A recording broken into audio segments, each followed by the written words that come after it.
We welcome you to another edition of Snap the Pigskin. Hello, everybody. Championship weekend is here. Who is going to win to go to the Super Bowl? We're going to find out. I'm Noah Clark, joined by Kedrick Stumbris. We are getting close here. We've only got two games this weekend, the NFC and AFC Championship game. We're going to talk about that. We're also going to talk about divisional weekend as well, recapping what happened because, man, there was a lot that went on divisional weekend. So we'll get into that, and then we'll make our picks and bring home the bacon. So, Kedrick, it's great to see you. Happy whatever day it is, but championship weekend is here, and we're finally going to see who gets a chance to go to the Super Bowl.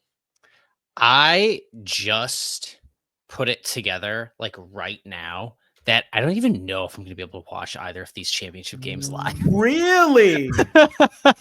I am supposed to be doing the men's basketball and women's hockey games on Sunday afternoon. Oh my. Which is going to make things a little bit tricky. I think the AFC title game is later. I think I should be able to catch at least most of that, but I think I'm not going to be able to see like any of this NFC title game live. The NFC, I think it's at 2:00, so you probably won't. What time is women's hockey? Right up against what was it? What? It's supposed to be a noon game. The Badgers play at noon at the Kohl Center Central Time. And then the women's hockey game, I assume, is going to be something like a 3:00. So it'll be very close. Oh, it's a 4:00. Oh, so fantastic. Actually, I think I'll be able to watch most of everything. Okay, at least get like the full first half-ish of the NFC title game. And then I should be good for the AFC Championship game. Yeah. And I'll watch both of them. I mean, I'm going to be up in Minnesota, so we're going to be driving back. Me and Tegan are going to be driving on the way back. So hopefully we can catch some of the NFC Championship game. I don't think it's going to be relatively exciting, but who knows? We're gonna dive into that. We're gonna dive into that. All right. We're gonna dive into that. So let's dive into our drive of the week. Let's get to first down. The Chiefs win yet again, and they advance to the AFC Championship game. I mean, who was surprised by this? Nobody at all. I mean, it was a little bit of Mahomes, a lot of the refs. Same old story. Give me a break. Same old story. Yeah. Do you realize Mahomes has never lost in the divisional playoff round in his career as the starting quarterback as the Kansas City Chiefs quarterback? Undefeated. Good for him. Which is really impressive. But yeah, give credit to Mahomes and the refs. They sure were able to find a way to get it done. This game, out of all the games this weekend, was kind of the most uninteresting game to watch. Like, it was so boring. I mean, like, it was a little bit of a march to what felt like an inevitable Chiefs win. Yeah. Yeah. And it just was like, in the same way that like the second half of the national title game of the CFP Invitational was. Yeah. Yeah. But Chiefs got it done. They move on. I mean, there really isn't much you can say. The Texans, we kind of expected Houston to kind of lose in this stage. You know, they hadn't really played well. They had a couple times offensively where they were down and they could have made it interesting. A couple drives squandered, and they made a couple bad mistakes, a couple bad decisions. At the end of that game, it's all in all. Yes, but I think the bigger takeaway for me about this game is less about the Texans and more about the Chiefs, which is not to say positive things about the Chiefs. Same. I think we have been waiting and waiting and waiting to see, all right, when is the offense coming? It's not. It's not coming. It's cooked. I think we have waited all year for this offense to be something more than it is, and it is just not on its way. Nonetheless, I still just don't know, right? Like, is there just something in the water that's gonna happen here. Friend of the show, Jack Goods, who was on, of course, for our AFC East preview episode earlier this year, posted on these here interwebs during this AFC divisional round game. This Chiefs team is no good, and it sucks they are just going to win the Super Bowl anyways. I mean, that's the defeatist Buffalo fan in him, of course. But like, man, it sure feels that way right now. Honestly, I mean, well, it all centers around the defense. Like, no, the reason like the Chiefs are really good in like winning these games is their defense keeps them in it every single time, and it's like, but that's impressive. That's hard, man. Yes. But, yeah. Go ahead. And it's like, oh my goodness. Like at some point the defense has to fall off, but they consistently continue to make stops, continue to get turnovers, and continue to keep the Chiefs winning. Like Mahomes, like I this is a hot take. I don't think Mahomes is doing any of this winning that the Chiefs have done so far. It is all solely on the Chiefs defense. They have been so dominant in their last 2 Super Bowl runs. It's like there is no way that you can put all of this on Mahomes. None whatsoever. Noah, can you tell me, aside from that weird week 18 game against the Broncos, which the Chiefs lost 38 to nothing, how many times have the Chiefs given up 30 points this season? Is it only once? It was to the Bills, I believe. Correct. Yeah. They've only allowed 30 points one time this year. They just don't let teams. They don't lose. Score. They just do not let teams score. Aside from that game against the Bills, they have also only given up 27 points one other time this year. Like they don't need Patrick Mahomes to be Patrick Mahomes in order to win games. And that's what the most impressive part of this Chiefs team is. They are winning in an entirely different fashion, which isn't to say that Mahomes can't make magical plays now and then, because he does. The pass while falling to the ground to Travis Kelce, like still Patrick Mahomes magic, still incredible, but they just don't need it. He can sit back there and be Alex Hornibrook and guide them to an Orange Bowl title. Never forget, Badger fans. Yeah, it is weird. It's not even like they're doing it with just an insane running game. Kareem Hunt led them in rushing in this game with 44 yards on the ground. I don't get it. And it's not even like the Chiefs scored defensive points in this one. It's not like they scored special teams points in this one. It is just meh. Yeah. Meh. Well, we can jump to another game that actually was very exciting. And let's get to second down, and which is the upset of the year by the Washington Commanders. Left hand up. They beat the NFC North champions, the Detroit Lions, who had a first-round bye, had basically their entire defense on injured reserve the whole year, still managed to get the 1 seed. They still managed to get 15 wins, which is a franchise record. They have the 1 seed, which is a franchise first for the Detroit Lions. And what happens? Well, they end up losing to the Commanders, and it wasn't even close. They lost by double digits in this game. Jaden Daniels, the catalyst in this game as well, kept this team in it every single down, every single play, every single minute. And Kedrick, I thoroughly enjoyed watching this game. This was playoff football at its finest. All offense, zero defense. Yeah. The Detroit defense is just cooked. Yeah. And You think? that's what it was by this point in the season, is they had nobody left.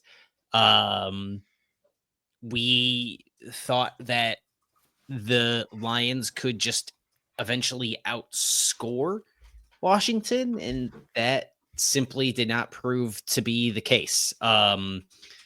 Some late red zone interceptions. I think another early red zone interception. Jared Goff had 3 picks in this game, if I'm He had 3 remembering picks. correctly. He had one that led to a pick six. Yeah. From their own end zone. He had one at the end of the game, and then he had actually, that one didn't even count. The pick six to Mike Sanders, still. That was from Jameson Williams. Yeah. The legacy of the 2 most successful years in Detroit Lions franchise history in modern football will be blowing a 17-point lead in the NFC title game and getting bounced in your first playoff game with the bye. Yeah. It feels very Packers-esque. I'm just going to say that. It seems very Packers-esque. Like, giving me like 2014 vibes last year, then this year 2011 vibes. It just there is a lot to unpack. But a team has 2 successful years over the last 50, and you're declaring them equal to a team with 13 world championships. But I'm saying the way it ended. Super Bowls. I meant the way it ended. Like, the way it ended for them seemed very like Packers-esque, where they say that about literally 31 teams every single year. Just because a team loses playoff games doesn't make them the Green Bay Packers. Give me a break. You and every other NFC North fan just obsessed. Good God. What I will say about this game too, though, is give Dan Quinn a lot of credit, because he Dan Campbelled Dan Quinn in this game. Like, they only punted 1 time the entire game. They went for it. I think, what was it? 4 times. Let me look at this up here. But they went for it a lot, and they converted all of them except 1. And it was on their first drive with the whole Marcus Mariota, Brian Robinson, whatever that was, whatever that tush push thing was. But like, Dan Quinn was in his bag when they needed him to be. I mean, like, the play calling was excellent. They converted on the downs that they needed to convert. And this is one of the things when you play the Detroit Lions, is like, I knew coming into this game, was you can't come away with 3. You got to come away with 6, because they're going to score. And Dan Quinn knew that, especially. So I do, and I do have the stats up for that. So 4th down efficiency, they were 3 for 4 on 4th downs. They completed all but 1, and it was on the opening drive. But those other 3 were massive drive killers for Detroit, because they had the chance to kind of shut them down and get their offense back on the field, and it didn't happen. And that's kind of how the Dan Campbell mantra is basically, you go for it. You know, regardless of what the logic say, you go for it. And Dan Quinn, man, I give him his flowers, because he was letting them hang out there. He had the cojones to go out there and out Dan Campbell and the Lions. 3 for 4, 4th down. I mean, I'm more willing to give the credit over to Cliff Kingsbury for that. Actually being the play caller there. In the same vein that I'm more willing to give Ben Johnson credit for the Detroit Lions, who have now lost both of their coordinators, and now we'll have to see if Dan Campbell, the Detroit Lions mascot, can coach football now. Sorry. Yeah, their staff's getting gutted. But Detroit scores 31. You do throw a pick 6, and you still lose. So that's not great for them. Washington's offensive line did enough to keep Jaden Daniels upright all game. A lot of that on Jaden Daniels himself, the escapability he has, not sacked at all in this game.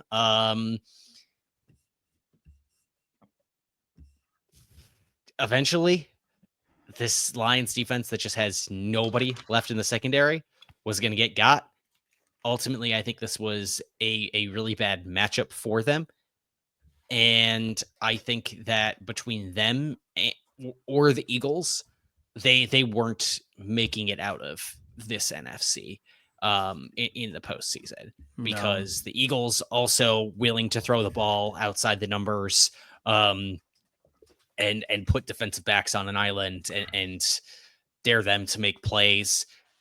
Detroit, with the way its defense was constructed together with popsicle sticks and glue at the end of this year here, I think they were due to got. And if you're a Lions fan, I think you are really kicking yourself over that team last year blowing a 17-point lead in the NFC title game more than you are kicking yourself over what seems to be really bad injury luck this year, because now you just have no idea what's going to happen next. Aaron Glenn off to be the head coach of the Jets, Ben Johnson off to be the head coach of the Chicago Bears. And that's, I was hoping that neither of those guys would be in the NFC North. Unfortunately, Ben Johnson down to Chicago. You hope it just becomes Chicago. I do remember Sam Jamini on this show very, very aggressively telling us Ben Johnson wouldn't be a guy that the Chicago Bears would hire because I texted him the other day, and he was really like over the moon. Like he was I've never seen him this happy before. Like this man, it felt like he just, opened up a present on Christmas Day. Like he was so happy. Yeah. But also Justin Fields was the savior and then Caleb Williams was the savior. And right now, Jaden Daniels certainly having the more impressive year of the two thus far. Yeah. We'll see. I have a lot of confidence about what's going to go on in Chicago next, but for now, I do honestly. I think Ben Johnson is going to do a solid job there. And this NFC North should be interesting moving forward. But yeah, for the Lions, really bad missed opportunity here. That Commanders defense though still looks bad. I do not think this team has another win in it. Yeah, we said that about them in the last game too, and then look what happened. But like they gave that's up a matchup thing though. But I was gonna say, but that's more of like the matchup with both defenses being bad versus both offenses being good. This matchup now. It's the Commanders gave up 7.7 yards per play in this one. Yep. It just so happened that the Lions threw 4 picks, one of them pick 6. Yeah. 4 picks and a fumble too. They were it was bad. I will ask this question, like the NFC too. This is talk about the Lions too. Talk about the NFC North as a division this year. 0-3. The paper tiger has been officially shown, as you said last week on this show. 0-3. 0-3, not a good look for this division. Very much a fraudulent division at that. Yeah, but hey, I don't know that a division can be fraudulent, but yeah, I don't know. But hey, the Vikings got Kevin O'Connell back, so gonna run it right on back here. Moving on. Why would they not have him back? That's what I was thinking. I'm surprised that it led to like this late in the process of him staying because he was on the last year of his contract. But that I didn't know. Yeah, okay. He was on the last year of his contract. And they really let him coach out a lame duck year. Basically, weird. Yeah, it's I don't understand it with Minnesota. But then again, like at the very beginning of the season, they were going to be bad, and somehow they coached their way to the playoffs. 14-win team. I don't know, but who knows Sam what. Darnold. With Sam Darnold, yes. Oh, gosh. All right. Let's get to the Bills here. I want to talk. I got a little bit to talk about the Bills because this was the best game. This was also one of the more better matchups in terms of quarterback play, Lamar Jackson versus Josh Allen. And the end result, Mark Andrews seemingly cannot catch a easy pass to tie the game up and go into overtime. And the Ravens lose and their season ends. Buffalo going to the AFC Championship game. This is the second time in the Josh Allen era that they have made it to the AFC Championship. The last time they went was 2020, and they lost to the same exact team that they are facing in the AFC Championship game, the Kansas City Chiefs. So, a lot of storylines here. Mahomes versus Josh Allen. Josh Allen's never beat Mahomes in the postseason. Josh Allen also has not got this team over the hump against Kansas City in the postseason. He would hopefully like to get to the Super Bowl, and I've said it all year long. I think it's the Bills' year. I think they're way better than the Chiefs. They somehow beat the Ravens. I thought they were going to blow that game because of Sean McDermott's really buffoonery coaching, but hey, here we are. And now they're playing the Chiefs and Patrick Mahomes. Did just enough, despite allowing the Ravens to record 7.3 yards per play to Buffalo's 4.6. My gosh. Weird game stretch. And they lost. They were going to win this game. There was like, if Mark Andrews doesn't drop that catch, like, we have to go all the way back. If Mark Andrews drops that catch, Josh Allen has 90 seconds to get the Bills in field goal position. Which I don't know if he does. Because I think the Ravens defense kind of stops him. 90 seconds, 3 timeouts. I also think, too, that the Bills... I think that's at least being missed in the general conversation about the Mark Andrews drop on that 2-point conversion. But I understand. Well, the other thing is, too, is like Buffalo had a 4th and 2 with like, what was it, like 3 minutes left to go in the game, 2 minutes left to go. And they could have easily got the first down with Josh Allen. They could have easily got it. And Sean McDermott decides to kick the field goal. And I thought right there and then they're going to blow the game because of Sean McDermott's bad coaching. Because imagine if they don't get that. Then the Ravens are backed up on their own 2-yard line. Exactly. Which, I mean, but still, like the logic. Like I was like, they're very close to blowing this game. I understand that decision. I mean, you put it to 8. You put it in the spot where they have to score a touchdown and the 2-point conversion, right? Mm-hmm. Like the process there made sense. They have to march down the field and convert on a 50-50 play. In this case, otherwise, it's you allow them to march down the field, it potentially go 98 yards for the touchdown to take the lead. Let's see if there's a 4th down decision calculator that I can hit on here.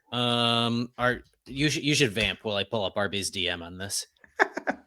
The other thing is with Mark Andrews, he had I feel bad for Mark Andrews too in this because he not only had the drop in the end zone, he also had the fumble, the drive before that could have sealed the game for Buffalo. And thankfully, Buffalo didn't take the touchdown. No. They didn't go for it on 4th down and 2. They chose to kick it. I was very surprised by that. What also was very surprising was how does Mark Andrews just not go straight, but chooses to go to the left? How does he not choose to just go straight forward? I mean, you look at watching back at that game and seeing the pictures of it, it's like there's 2 Bills in front of him, 2 Bills behind him, and there's nobody straight like to his right. Like all he has to do is turn right and he's beelining it for maybe a big gain and maybe a score for the Ravens. And he chose option C, which is let's go to the left. Let's see if I can make a move. Like, oh, he's not even a fast tight end either. That's tough. Like that's what really sucks too. Yeah. Not the best day for Mark Andrews. He'll probably have more opportunities in his career. The Arby's DM win percentage calculator said that the field goal attempt added 0.6% win probability there. So a very slight very close. Yeah, very, very slight favor. The decision very slightly favored yes, kicking the field goal there. But I mean, if you had succeeded in going for it, your win percentage jumps very significantly, but it's a 50-50 play. And in this case, a 49% play. I don't know exactly what the rounding is there on the bot, but yeah, I mean, very easy to see how the decision gets made either way there. Yeah, that was my concern was like, if they didn't get that, like if they went for it and they didn't get it, I would have understood that. I would have been like, okay, they went for it. Yeah. They didn't get it. Hey, it is what it is. Regardless, to me, it's less about Mark Andrews than it is just about the Ravens blowing other opportunities. Yes. Oh my goodness. Did they have so many chances in this game? Yep. 3 turnovers. You can't win turning the ball over. Lamar Jackson gets strip sacked by freaking DeMar Hamlin. Oh, was it Von Miller? Recovered. It was Von Miller sack by DeMar Hamlin, of all people. So stupid. Oh man. Yeah, the fumble late in the game in the fourth quarter. Can't have that, of course. I get it. That is on Mark Andrews, but he was not the only one who made bad mistakes. It was just Mark Andrews are going to be highlighted because they came late. They came late and in pivotal moments. But he was not the only one there. Derrick Henry ran for over 5 yards per carry in the game. He got his. Lamar was good. Yeah, not necessarily MVP Lamar. But good enough. I thought maybe they could have done more with his legs in this one. Didn't really happen. I don't know. Josh Allen wasn't very impressive either. I wonder how much of that is just because of the weather for both quarterbacks. But I don't know. This is weird. I have no idea between the Chiefs and the Bills who is going to win next week because I think I think this is strength on strength and weakness on weakness. I do not think the Chiefs offense is very good. I don't think the Bills defense is that good.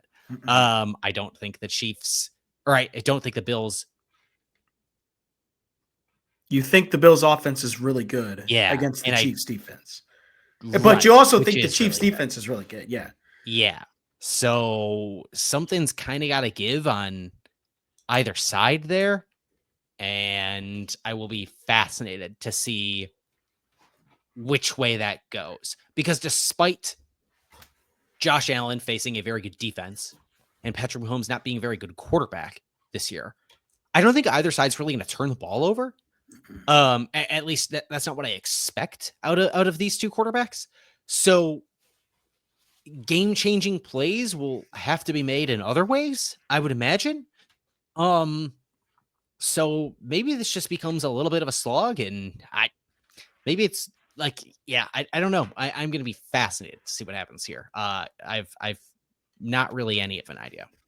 Yeah, it could be a low-scoring game. It could also be very, very much, a day where the Bills could really struggle. as well.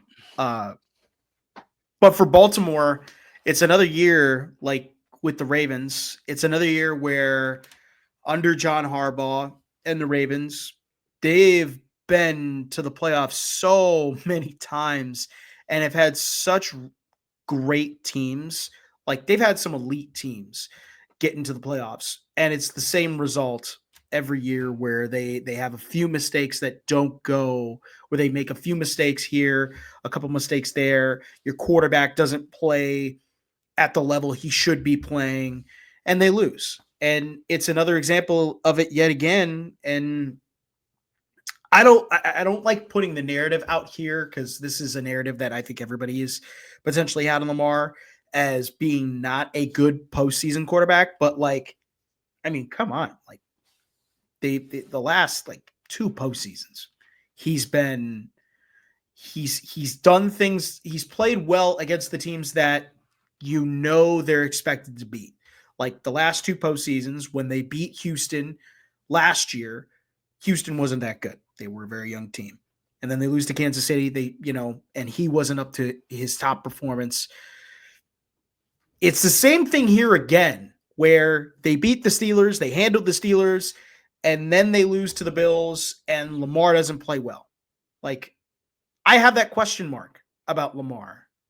Lamar played fine. He did play fine, but nothing about this loss tells me I'm going to pin this on Lamar Jackson. No, but it's like, again, like for Baltimore, like, yeah, 254 yards. Who do you put the blame on? Like, someone has to have the blame for this game. That's what I'm trying to ultimately say. It's a good question. Because I guess defensively the Ravens did do enough. Mm-hmm. I guess you have to pin it on the turnovers. It's just so I understand in that vein. I get why everybody's going after Mark Andrews because his poor plays came near the end of the game. But yeah, Lamar did have 2 in the first half. He had 2. He was not good. And we saw this last year in the AFC Championship game. He threw 3 picks in the AFC Championship game. He was bad. Like, he is not, like, against the bad playoff teams, he's played elite. But against, like, these teams like Buffalo and Kansas City, like, it's the same story. It's the same story. I throw so much more of that up to, like, variable random chance than I do everything else because on a down-for-down basis, Lamar still outplayed Josh Allen in this game by a pretty significant margin. Lamar produced 0.22 EPA per play, more than doubling up Josh Allen in this game. Mm-hmm. Produced far more, doubled up Josh Allen in total EPA in this game. Lamar Jackson threw the ball downfield. He was pretty effective with his legs. They just couldn't quite get enough, couldn't quite dig themselves out of a hole early. Some situational play was, went in the Bills' favor. I mean, the Ravens outplayed Buffalo in the second half in particular. They did. Second half started and Buffalo's up 21-10, gets the ball first, goes 3 and out, gains 1 yard. Then the Ravens put together a scoring drive. Right after that, 9 plays, 35 yards in 4 minutes, put themselves within 1 score, less than halfway through the third quarter, and forces Buffalo to punt again immediately after that.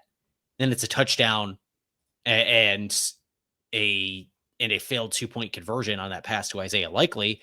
I mean, it's still a 1-score game right away. It's just that after that, they only touched the ball twice. And in both of those possessions, Mark Andrews had an untimely fumble and an untimely drop, right? Like that's rough. But Buffalo didn't score a touchdown in the second half. The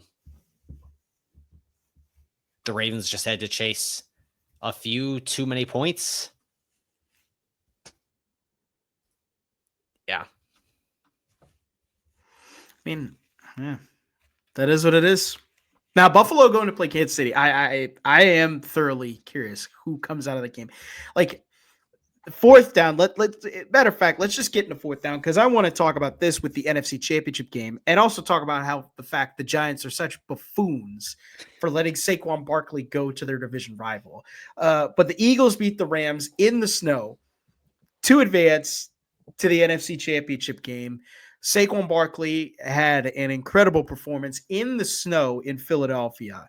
And I once again cannot believe that the Giants let Saquon Barkley go and they chose Daniel freaking Jones over Saquon Barkley. Like this, like it has paid off. This has been one of the biggest free agent signings of the entire season. Like this is the signing that ultimately potentially gets the Eagles into the Super Bowl, if not maybe winning the Super Bowl with the way that he's played. Incredible offensive line, incredible wide receivers. Don't know about quarterback. I don't know about Jalen Hurts. Jalen Hurts is getting the Brock Purdy treatment now, where they just feed the running back and then have all these playmakers. But Rams almost did it. Rams almost did it again. It hit the link.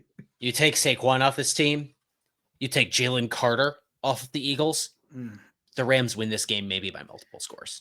Ooh. But that's how good those two guys were in this game. Yeah. Saquon, of course, ripping off a big one late to give the Eagles the win. Jalen Carter getting to the quarterback late against Matt Stafford to give the Eagles the win on that closing drive. It's really impressive. And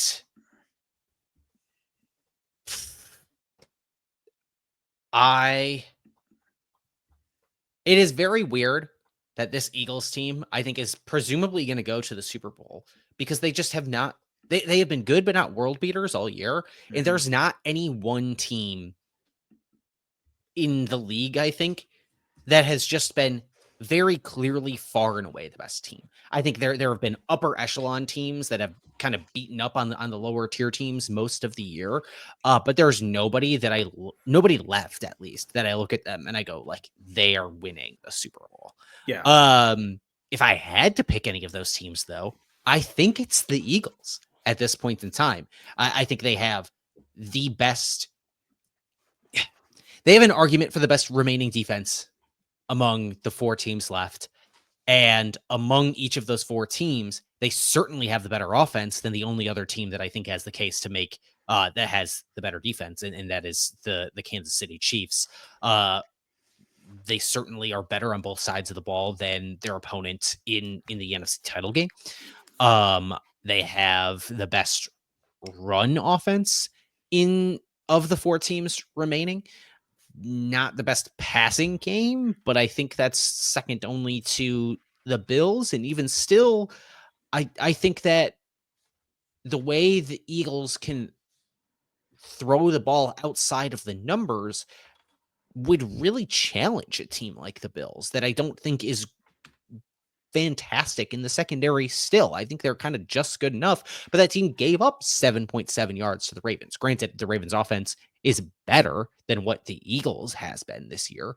But if you're looking at a matchup that might be similar, it is this kind of Eagles team that has a really good running back in Saquon Barkley, just like the Ravens have Derrick Henry, and then a quarterback who can beat you through the air and on the ground a little bit. Not that Jalen Hurts is Lamar Jackson by any means, but if that Ravens team can get over 7 yards per play on that Bills defense, this Eagles team is probably good enough to hang with Buffalo and probably beat them, aside from a really weird game script that, led to Buffalo picking up a touchdown on a 29-yard drive and whatever, right? If you don't make mistakes, which generally the Eagles team doesn't, is the most impressive thing about it so far.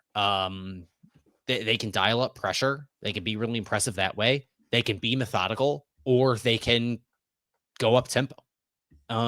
This Eagles team has been really impressive this year, and if only because I think they are the most surefire team to win this weekend. I think if I'm picking any one of the 4 teams remaining to win it all, I'm probably picking the Eagles. Yeah, I 100% agree with you. Like, I mean, like the Eagles to me, their 2 playoff games were nothing short of dominance, and especially against the defenses they were playing too. And they like against Green Bay, yeah, they struggled. They had it, they didn't really get going because they didn't play most of the starters in the last week of the season, but they came out and they finished the game strong. You look at the Rams, they finally got their rhythm against the Rams. Like the Rams sacked Jalen Hurts religiously. They just brought pressure on him constantly all day long. But that offensive line, that defense for the Eagles, and Saquon Barkley were able to go out and get the win. And I was watching that game, like Matthew Stafford was leading the game-winning drive, and I was like, man, if he figures out a way to get this done, felt like every game. Isn't that what we said about? Isn't that what I said? Maybe that's what you said last week. God damn it! You said it last week. Could have looked so smart. Yeah, I almost looked smart, but in a way I didn't. But like you said with Matthew Stafford, like every time, like Matthew Stafford is he, especially the throw to Puka Nacua, like oh my gosh, like oh. But now after seeing them beat the Rams, it's like Rams were probably the best team to get to the Super Bowl, and then before that would have been the Eagles. Now it's like, man, Eagles just beat a really good Rams team. I might have them. Because Buffalo, their defense has not played well all, through the postseason so far. Their offense been really kind of the strength of this team. And if that offense gets into a situation where they play an Eagles defense that has pass rushers galore and a secondary that is elite, like I don't think Buffalo really has a chance. I don't think they have a chance. I think Kansas City might have a chance because they might make it close because of their defense and the way how Spags dials up stuff. But like Eagles are looking like maybe they're going to get their second ring here. Yeah. I mean, they look like probably the most complete team left. At least, yeah. But that's not to say they've been awesome. Because for most of the year, that offense has been like fine, not world beaters. But now as it feels like Saquon is just going to put together a rip-off run every fourth quarter is kind of how it feels right now. Yeah. That's like the cherry on top that could make this team really, really dangerous over these last 2 games. Which brings me now to the thing where I put at the end, the Giants are stupid. I still can't believe it. We got what the heck, Joe Shane? Like WTF? Like I simply can't believe Daniel Jones was that valuable that you let this man leave. Like I don't. Oh, the Daniel Jones contract came years before the Saquon deal. Yeah, it's not really a 1-for-1 there. And but it's also like you also knew what Daniel Jones was. Yeah. Danny DeVito was starting games for this Giants. Like New York knew it was not a running back away. So to tie up all the capital that you would have to keep Saquon on that team would have felt short-sighted, I think. And I don't think we're talking about Saquon the way we're talking about him now if he's just withering away on the Giants. I understand that we think he's probably awesome still with the Giants, or at least good, but we're not talking about him being like, man, should he get real run for Offensive Player of the Year on the Giants? We're not talking about him that way. Yeah. If this Eagles bona fide star in the backfield away from being a Super Bowl contender. I think that's the real difference here. Yeah. If anything, like the one problem I have with this is they could have kept Saquon. Like they could have kept him and at least traded him.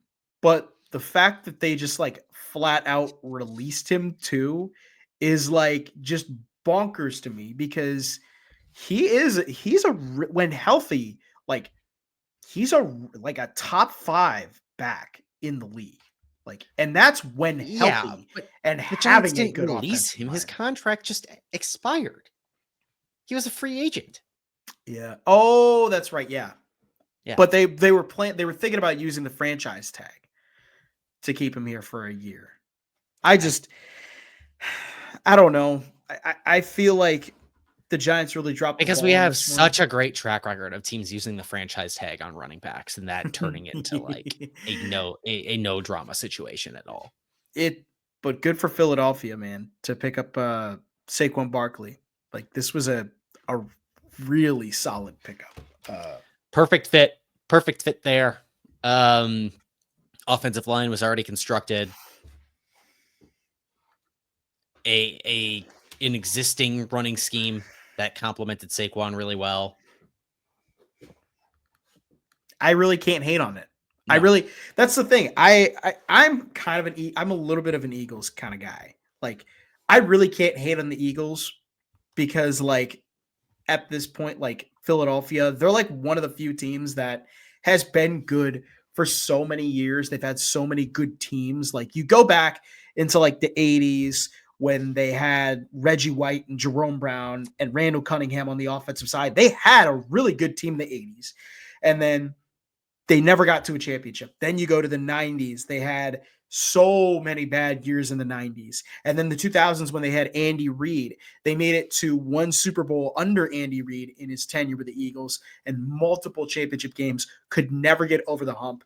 Like this is a franchise that had struggled for so many years trying to find their way.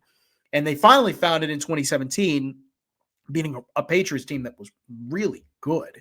And so it's just like Philadelphia, like you said this last week, like Philadelphia is a really good sports town. Like they are a really good sports town. They have a really good fan base. Even though the fan base can be insufferable at sometimes, they are still really an enjoyable fan base. And I think, the Eagles, probably will go on and win the Super Bowl. They're probably the best chance if Kansas City gets in to beat the Chiefs and could thoroughly handle them. Yeah. But moving on to bringing on the bacon. Let's get into that. We got 20-something minutes left in our show. Saquon Barkley, let me fix that. Saquon Barkley had himself quite a whale of a day. 26 carries, 2 touchdowns, 205 rushing yards in the snow against the Rams. He gets our slab of bacon, our extra sweet slab of bacon for the playoffs. So that is very, very, very fun. And now we finally get into our championship game picks, Kedrick. And I'm curious, how did we do last week? Because the Lions-Commanders game, I think, threw both of us off in kind of a loop here. Yeah, for sure. But otherwise, like, you were right on that Ravens-Bills game. I was right on that Rams-Eagles game. So it kind of all shook itself out to be pretty even. You had a slightly better week than I did by a field goal. But all in all, we didn't have the best week, but only because that Commanders-Lions game really got out of hand. Otherwise, it's been pretty solid. But yeah, with you having the better week here in the playoffs, once again, we'll give you the honors on the tee box here to start. But let's see how we can get through three more games. 3 more games. You didn't sound too jazzed about that. Let's see how we can get through 3 more games. I mean, it's been a fun year. It's been a fun year doing this show. I've enjoyed it. I still have no idea who's going to win the Super Bowl. Is the only reason why I'm like, let's see what happens through 3 more games, man. Yeah. I am at this point along for the ride. I have no idea what the hell is happening. Fair enough. Let's get to the NFC Championship game. Commanders and Eagles. The Commanders somehow found their way to the NFC Championship game. Yeah, and the Eagles hosting, but like the Rams were 50 seconds away from hosting the NFC title game. Yeah.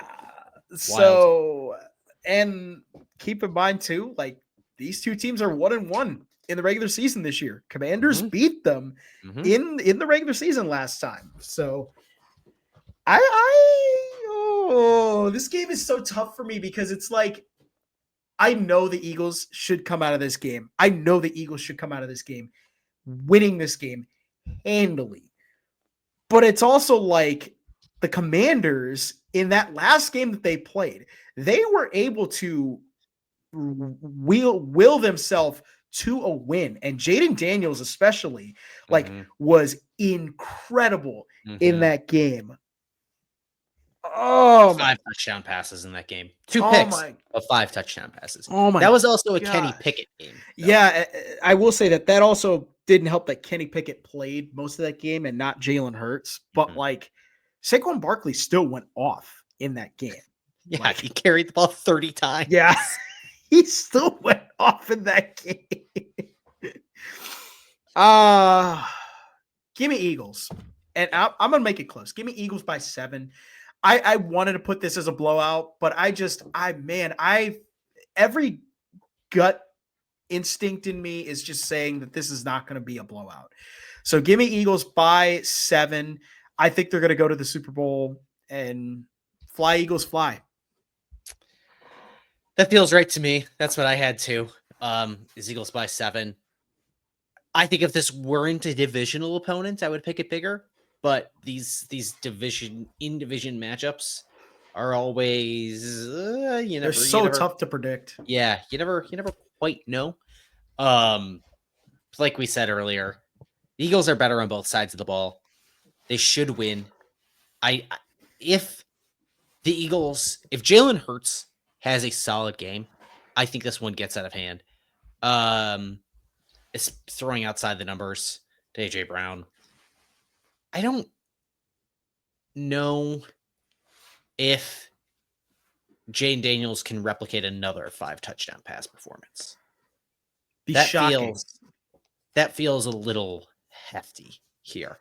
And with the way Jalen Carter looked against the Rams, if he could come out and have that kind of performance again against a Commander's offensive line that is not that good, I think the Eagles have a very good chance here of advancing. And maybe the answer is just you let Zach Bond play QB spy the whole game on Jaden Daniels. You hope to get some pressure up the middle with Jalen Carter. And then instead of Jaden Daniels just escaping, you have maybe the best linebacker in the league right now. Just try to hunt all game. Yeah.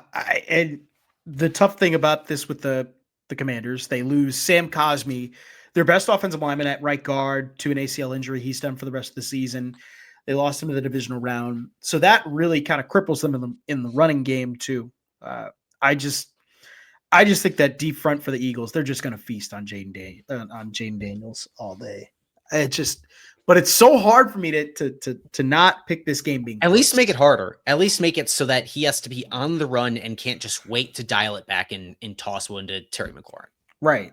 Because, man, oh my goodness. You know what I found out too? This is kind of a funny stat.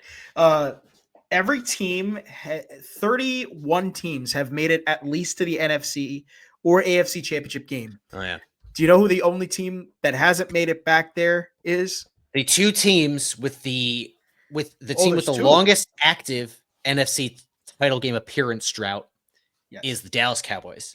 The only team to never make a conference championship game is the Houston Texans. Really? As we have always said, Texas, a very football poor state.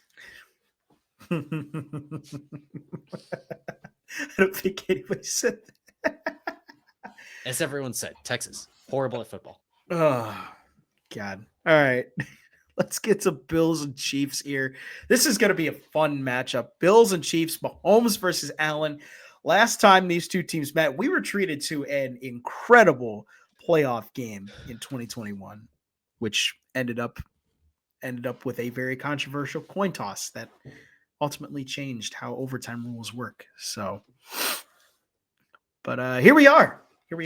Bills Chiefs. I'm kind of sticking with my guns on this one.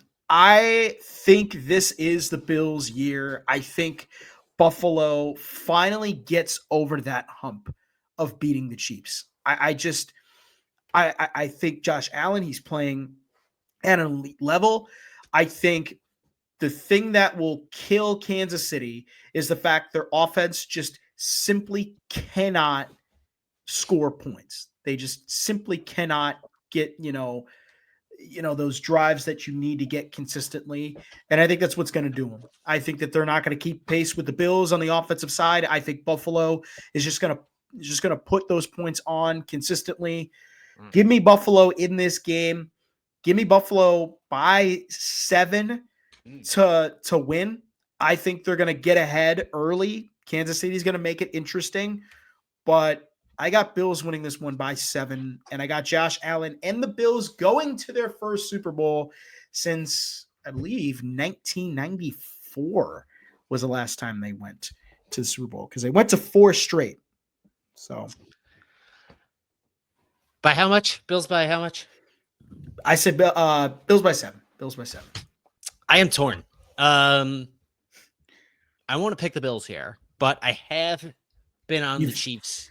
You haven't picked against the Chiefs yet. I think I've picked against the Chiefs. Well, have you actually? I feel like, yeah, you have. Have you picked against them once?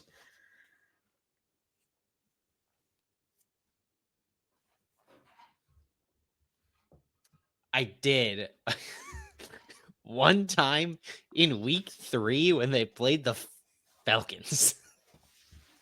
But not since then, because the Chiefs continued to win.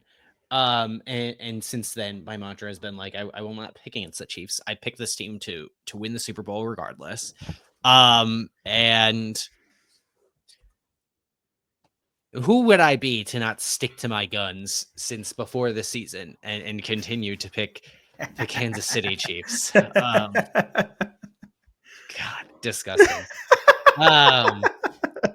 Yeah, I'm gonna pick the team I picked in the preseason to win the Super Bowl. We're gonna pick them to continue doing this. You don't seem too jazzed about it. Don't seem too jazzed about that pick. You can change it. You can go to the Bills. You can come join the Bills Mafia. Come join me in the Bills Mafia over here. I think that after watching last week's performance, where a good Ravens defense was able to frustrate that Bills offense enough, I think we maybe see the same thing here. At Kansas City, defensive front stays really good. Chris Jones stays really good. Looked really good last week against Houston. I think we see it again. And the offense comes alive this week. Oh my goodness. It's time. Time. Oh my gosh. You've said that for how many weeks? I don't really believe it at this point. I really don't. Like I said at the beginning of the show, I don't believe it. But this is the team that I picked to win the Super Bowl, so we're not moving off of it now.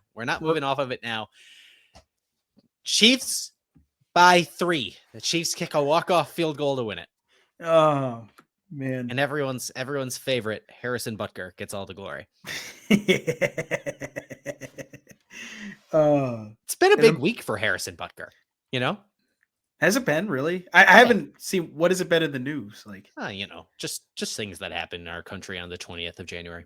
Oh yes, big week for Harrison Butker. We keep the good vibes going for Harrison Butker this week. Good vibes for Harrison Butker. So stupid.